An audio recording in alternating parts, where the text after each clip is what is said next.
All right, let's see what we got going on over here. And a new study out right now, found a record number of auto loans are actually underwater. Now, the average amount owed on trade-ins reaching an all-time high, meaning their outstanding loan balance is higher than the actual value of the car. For more, let's get behind the wheel in a segment we call In This Economy. Just starting out, that's insane. Imagine owing way more on a car that's lost its value as far as, in simple terms, if you try to sell it, you won't be able to pay off the debt. All right, joining me now to talk about the stress on car loans is Autos Director at S&P Global Mobility, Thomas Libby. Thomas, thank you for joining me. So how did we get into this mess?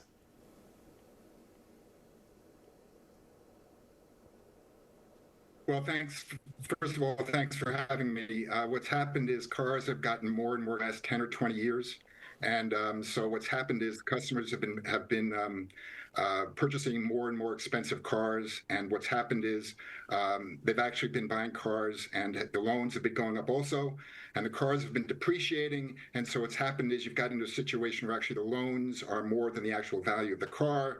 And that's a problem for the consumer. So it's primarily been due to the increased price of cars, which is driven by the increased cost of making new automobiles and new light trucks, which are driven by several things. But that's the primary driver of it. I just remembered something.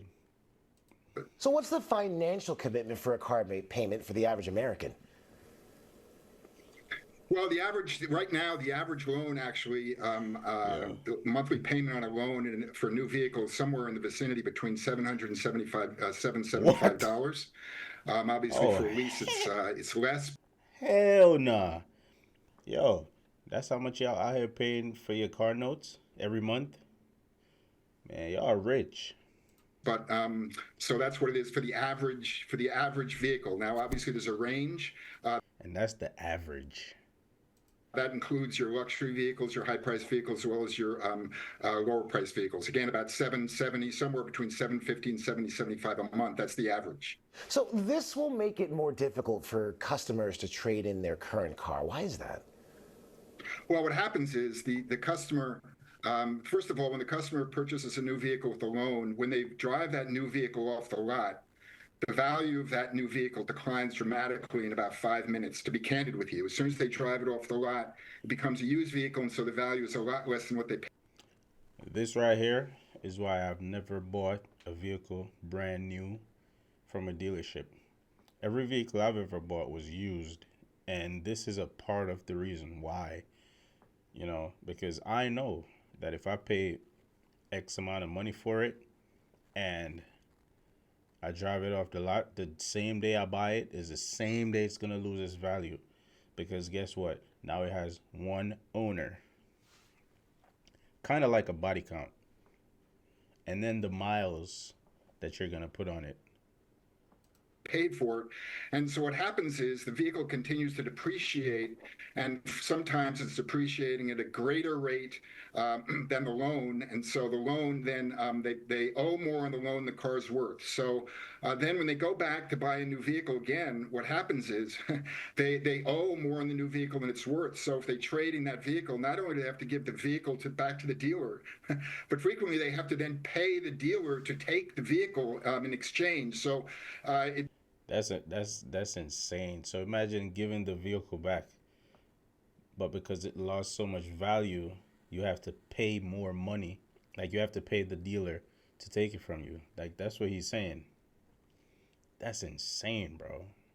it becomes sort of a snowball effect, and it gets worse and worse. And the way the dealers will try to address this is, and make the monthly payment affordable for the customers, they'll just make the loan longer and longer. So instead of a 6-year loan, they'll have a 7-year loan, 8-year loan. And to be candid, that just makes the situation even worse, because then it takes longer to pay it off.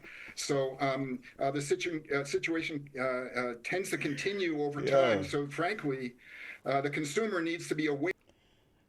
Dude, the world is an evil place, bro. Imagine you going in trying to refinance your car or your loan, and they're saying, hey, we could give you a lower payment, but we're just gonna add like 42 more months to it. You know how much interest you're gonna have to pay. They're not doing you a favor. Always keep that in mind whenever you're inside of these dealerships. You're taking out these loans. I don't care what kind of loan you're taking out. They ain't trying to do you a favor, bro. They want their money, and they want it with interest. Aware of what their loan amount is, what's still outstanding on the vehicle, and try when they go back to the dealer or go online to make sure they don't let that loan get any bigger to try to manage the situation. So what could someone do if they find themselves underwater on the car loan? And what are some things to actually avoid here? Yes. Dude, it's like I remembered something and now it keeps playing in my head and it's funny as hell. Good question. So first of all, they're going to want to be aware of what their outstanding loan is on the existing vehicle, and try to not have a higher amount loan going forward. The second thing they have to be careful about is, frankly, remember, the dealer wants to sell the vehicle and the manufacturer wants to sell the vehicle, and they will offer a longer loan. So if hypothetically a customer has a loan that's 60 months, they go back in and they find out they get a 60-month loan on the new vehicle, the monthly payment's going to go way up. They're shocked and they go, well, how can I avoid that? The way to avoid that is by just instead of a 60-month loan, have an 84-month loan or a 96-month loan. That keeps the monthly payment the same. But the trade-off is that the loan is then longer and longer, and so then the customer is underwater even more. So, frankly, the customer should try to avoid the longer and longer loan, because that gets them more underwater down the road. So I would suggest, A, be aware of what your loan is and try to avoid getting a loan for a greater amount, and B, try to not let the dealer and the manufacturer persuade you to have a longer loan. Those 84-month and 96-month loans, they're a real problem, to be candid with you. All right, Thomas, Libby, thank you for those pro tips. What the hell? Nah, but y'all gotta be careful out here with all these loans and stuff like that, bro. You gotta be careful. I'm not saying you have to buy a car cash, but that's obviously the best route. But if you're gonna take out a loan or finance a car, don't let your monthly payment be $700 and something, bro. If that's the average, that's insane. I've financed vehicles before, and it was never for anything close to that price. You know what I mean? So, yeah, you just gotta try to. Honestly, I would say overall just stay away from it.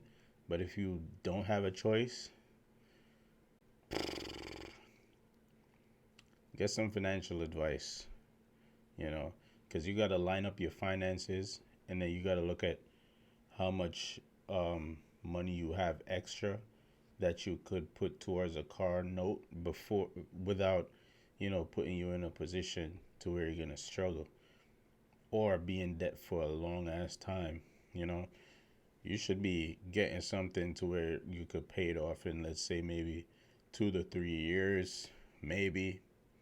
And that's just me trying to give y'all advice to let it work, because not everybody has the liquid cash to go out and just buy a car cash. So if you gotta take out a loan, just please be mindful, and don't be getting any expensive cars if you do not have the income for it, because you could lose your job. A lot of things could happen. If you have a small car note, you could easily go do DoorDash, Uber Eats. You could do something and pay for it. But if you have a $700 loan on top of your bills, yeah. Like I'm talking with the assumption that you guys are adults. You got rents, mortgages, possibly kids. You have responsibilities. That's the point of view that I'm kind of coming from. If you live at home with your parents and you're working and you want to take out a $700 a month car note, that's still crazy, but at least you could still do some type of hustle, or that'll be like your only bill, or your largest bill if you're not, paying, right? You know, but you got to be extremely careful with these car notes because it'll run you dry, it'll keep you broke, and you'll never be able to invest your money and, recover from it as fast as you would like. So, yeah, just stay away from this stuff. If you're going to get a mortgage, I said mortgage. If you're going to get a car note, make sure it's on something that's, you know, relatively manageable for your income. But the best advice overall is to just buy your car cash, avoid debt, and yeah. Hit the like button, hit the share button, hit the subscribe button. Appreciate you guys for watching, and I'll see y'all in the next one.